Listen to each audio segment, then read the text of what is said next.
नमस्कार, मी सपना दांडगे. गर्जना Marathi news channel मध्ये आपले हार्दिक स्वागत आहे. आज आपण पाहणार आहोत आजच्या विशेष घडामोडी. दोन समाजात मारामारी, एकाचा जागीच मृत्यू तर 4 जण गंभीर जखमी. संग्रामपूर तालुक्यातील निवाडा येथे दोन समाजामध्ये मारामारी. या मारामारीमध्ये ऋषिकेश सुभाष मोहे वय 27 या तरुणाचा जागीच मृत्यू झाला तर 4 जण गंभीर जखमी झाल्याचे प्राप्त माहिती समोर आली आहे. या तुफान मारामारीमध्ये दोन समाजामध्ये गेल्या कित्येक वर्षापासून आपसात वाद सुरू होता, परंतु या वादाचं स्वरूप जीव घेण्यापर्यंत जाईल याची कल्पना सुद्धा केली जात नव्हती. फिर्यादीचे नातेवाईकांचे म्हणणे आले की हे प्रकरण घडवण्याचा मास्टरमाइंड सोपान साळुंके असून यांच्यावर कारवाई करण्यात यावे याकरिता तामगाव पोलीस स्टेशनला माहिती मिळताच घटनास्थळी जाऊन पंचनामा करून मृतक ऋषिकेशची बॉडी वरोडबकाल येथे शवविच्छेदनाकरिता पाठवण्यात आले होते, परंतु नातेवाईकांनी शवविच्छेदन करण्यास साफ नकार दिला. जोपर्यंत मास्टरमाइंड सोपान साळुंके यांना अटक होत नाही तोपर्यंत शवविच्छेदन होणार नाही. त्यानंतर तामगाव व सोनाळा पोलीस या ठिकाणी आले व त्यांनी मृतकाच्या नातेवाईकांची समजूत घातली.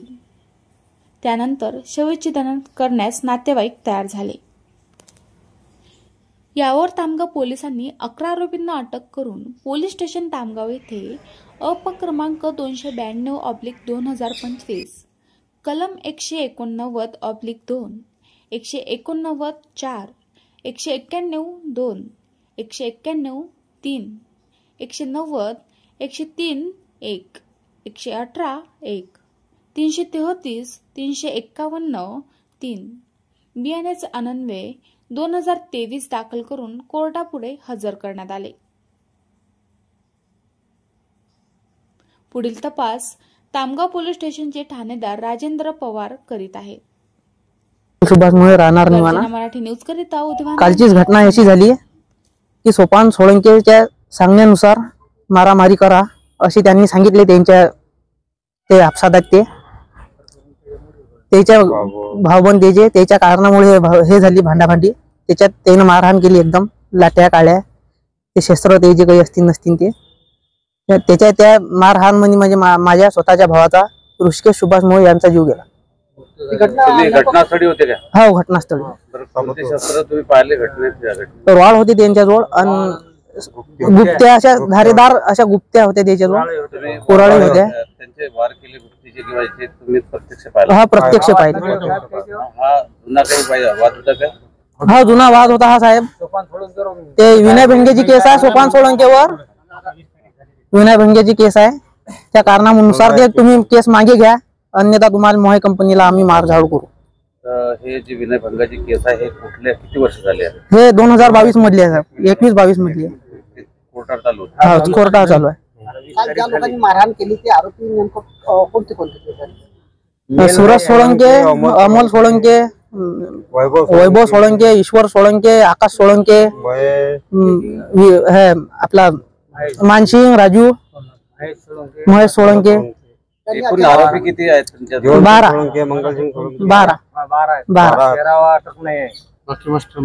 ते मास्टर माइंड आहे तो सोपान साळुंके. त्यांच्या सांगण्यानुसारच हे झालं, तो अटक नाहीये. आपला आरोप आहे तो सोपान साळुंके आशिष सरदार.